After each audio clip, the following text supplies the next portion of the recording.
Bonjour tout le monde. Alors, dimanche passé, euh, après souper, aux alentours de 9 heures du soir, j'ai commencé à me sentir mal. J'ai ressenti une pression, ok, au niveau de l'estomac, mais plus près du foie. Et ça faisait comme des crampes, ok, constantes. Mais c'était vraiment un niveau que j'avais jamais expérimenté avant. C'était vraiment pas le genre de crampes qui donne le goût d'aller aux toilettes. Là. C'était pas quelque chose comme ça. Et quand je respirais, ok, fortement, là, j'avais mal. Ça faisait mal vraiment. Et même quand je bougeais. Alors, c'est ça. Alors, qu'est-ce que j'ai fait? C'est que j'ai appelé mes parents pour leur expliquer ma situation. Et ma mère m'a recommandé d'appeler Info Santé, ce que j'ai fait. Alors, c'est ça, on m'a posé quelques questions, j'ai expliqué la situation. J'ai aussi, euh, je leur ai aussi dit, j'ai dit à l'infirmière que la fin de l'année passée, dans une prise de sang, on m'avait détecté une élévation d'enzymes hépatiques. Fait que je ne sais pas si ça pouvait être lié à ça ou à quelque chose d'autre. Fait que l'infirmière m'a demandé de lui dire à quel point que je souffrais sur une échelle de 1 à 10. Alors j'ai dit 8. Alors elle m'a recommandé de ne pas prendre de chance et d'aller à l'urgence. Alors c'est ça, j'ai rappelé ma mère, j'ai confirmé que j'allais prendre un taxi pour aller à l'urgence. Alors c'est ça, j'ai appelé le taxi. Après ça, c'est ça, je suis descendu. Ça faisait quand même mal à descendre en marchant, mais euh, ça s'est tout de même bien passé d'aller à l'urgence. Alors, rendu là, ils m'ont posé des questions sur ma condition. Et alors, c'est ça. Après ça, je suis rentré. Là, j'ai pris un numéro sur la machine. Après ça, on m'a appelé pour aller rencontrer une autre infirmière et confirmer la chose, ma situation, me poser des questions similaires. Et ensuite, je suis retourné dans la salle d'attente. On m'a rappelé pour aller dans une petite salle où on m'a appelé par téléphone pour confirmer mes informations personnelles par mesure de sécurité à cause de la COVID-19. Alors ensuite, j'ai attendu un petit peu plus longtemps dans la salle d'attente pour que finalement on finisse par m'appeler pour justement m'amener dans une pièce où là j'allais rencontrer le docteur. Alors, rendu dans la pièce, on m'a demandé de mettre une jaquette. Et alors là, j'ai entendu. Et c'est ça. Alors, le docteur est fini par arriver. On m'a posé des questions. Il m'a vérifié ma condition. Alors, et c'est ça. Alors, il a dit que j'allais passer une prise de sang, qu'on allait me donner aussi quelque chose, un médicament, et que j'allais passer une radiographie. Alors, c'est ça. Fait que j'ai attendu l'infirmière et pour qu'elle vienne faire ça. Et en attendant, à partir d'un certain temps, j'ai commencé à avoir mal au cœur. J'avais comme l'impression que j'allais m'évanouir. Alors, j'allais demander un peu d'aide à l'extérieur de la pièce pour. J'avais de la difficulté à respirer. Fait que j'ai même retiré un peu mon masque parce que c'était pas facile. Fait que on m'a demandé de m'étendre. Fait que je me suis étendu dans la pièce en attendant l'infirmière. Et fait que pendant que j'étais étendu, là, l'infirmière est arrivée pour me mettre un cathéter, pour me donner un médicament pour calmer l'estomac et pour faire une prise de sang. Elle m'a aussi dit qu'elle allait me donner de la morphine, mais j'ai hésité. Alors j'ai dit que je pensais pas que prendre la morphine pour cette condition-là, c'était approprié. Ça me donnait pas cette impression-là. J'avais l'impression que c'était préférable de ne pas le prendre. J'en avais jamais pris dans ma vie, j'en ai pas pris. Alors, j'ai pas pris la morphine. Et pendant qu'elle me faisait ça, pendant que j'étais étendu, c'est particulier, mais ça donnait l'impression que j'avais moins mal là, pendant que j'étais étendu. Puis là, à un moment donné, c'est comme si la souffrance avait disparu. OK? Puis c'est pas lié aux médicaments qu'ils ont donné, là. Ça pouvait pas faire un effet aussi rapide que ça. Et je respirais, puis je sentais pas cette souffrance-là.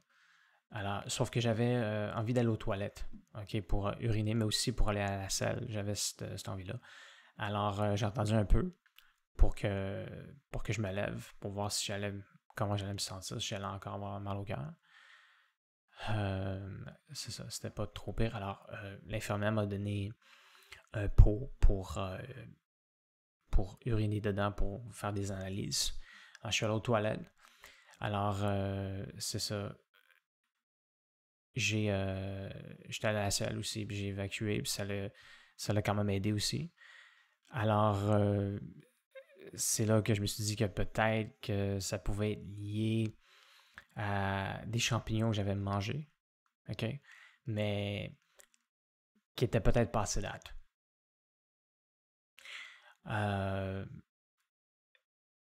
Alors là, je suis retourné dans la salle. C'est là que par la suite, je suis allé faire la radiographie. OK? Et alors en revenant de la radiographie, c'est là que là, ça a pris beaucoup plus de temps pour attendre. J'ai vraiment attendu longtemps pour que le docteur revienne.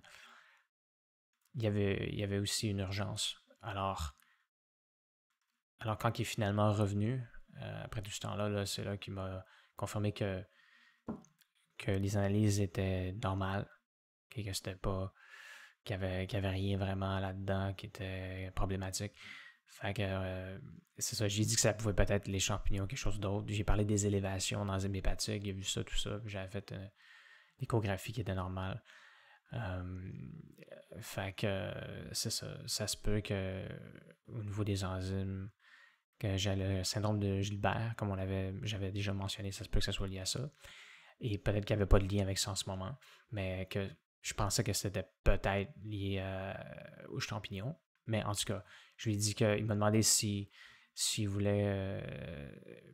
Il pouvait me garder un peu plus longtemps, mais j'ai dit que c'était correct, que ça faisait longtemps que je n'avais plus de souffrance et que je voulais quitter. Alors, c'est ça, il a accepté. Fait que il a fallu que j'attende pour que l'infirmière revienne, pour me retirer le cathéter.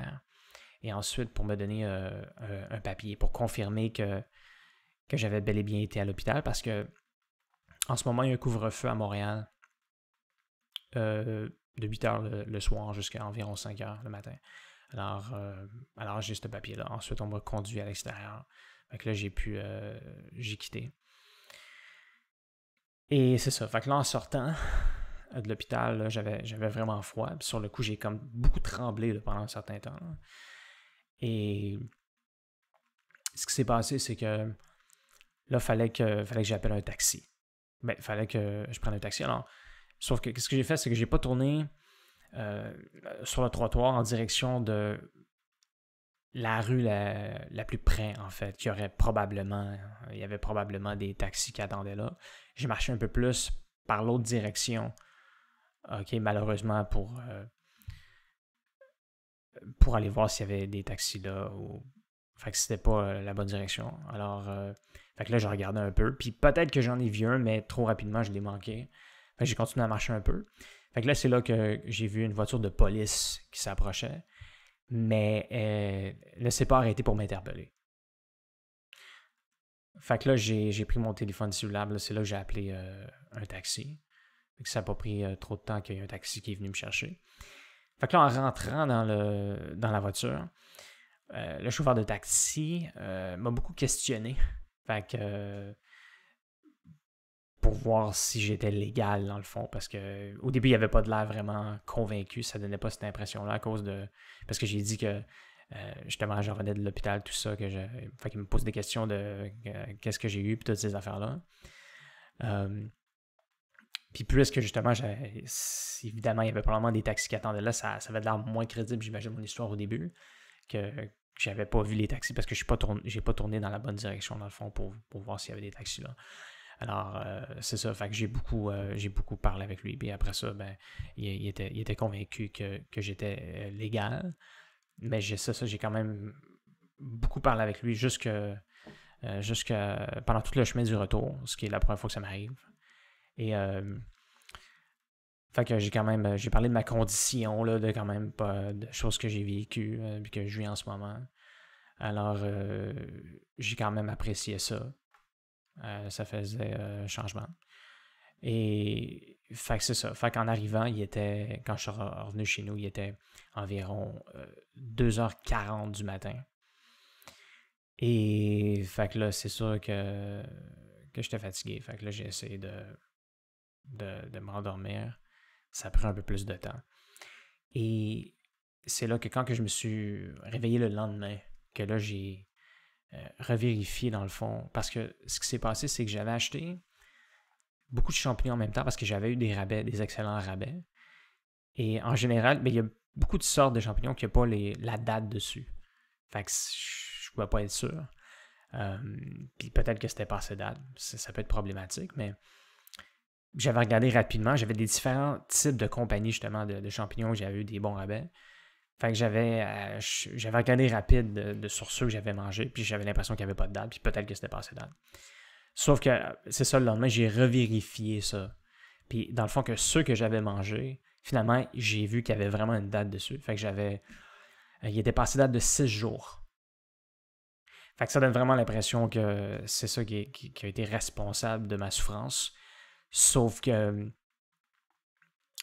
ça peut quand même être surprenant que 6 jours passés date ça pourrait causer quelque chose comme ça. Mais vraiment, écoute, ça peut pas être une coïncidence, là, à mon avis, parce que c'est la première fois que j'expérimente une souffrance de ce genre-là, okay, pendant aussi longtemps, là, pendant quelques heures. Et c'était la première fois que je mangeais des champignons passés date de 6 jours. Alors, j'imagine que c'est vraiment ça qui s'est passé. Fait que je vais faire plus attention à l'avenir, là, parce que c'était vraiment pas fameux. Mais ce que j'apprécie, par exemple, c'est que même si ça a été quand même pénible pendant quelques heures, c'est que au moins c'était quelque chose qui était différent de ma routine. Okay? Parce qu'à chaque jour, c'est presque toujours la même chose que j'expérimente. Fait que même si j'ai souffert, au moins j'ai expérimenté quelque chose qui sort de l'ordinaire pour moi, qui est différent. Fait que j'apprécie quand même ça. J'apprécie aussi que j'ai discuté avec le chauffeur de taxi pendant ce temps-là. Et je le salue d'ailleurs. Fait que c'est ça. Pour moi, c'est des moments comme ça que même si sauf je suis capable d'apprécier ça. Et de même, c'est étrange, mais je peux même quasiment désirer. S'il faut que je souffre quasiment pour expérimenter des choses différentes comme ça, peut-être que ça vaut quasiment la peine pour moi, puisqu'en ce moment, c'est pas facile pour moi, là. C'est vraiment presque toujours la même chose à chaque jour. Mais c'est ça, il faut vraiment que je trouve le moyen d'expérimenter des nouvelles choses. Peu importe que ce soit même banal, du moment que ça puisse mener à quelque chose de vraiment différent. Je pense que ça peut être aussi bon pour ma santé mentale. Alors, merci beaucoup d'avoir regardé cette vidéo et à la prochaine.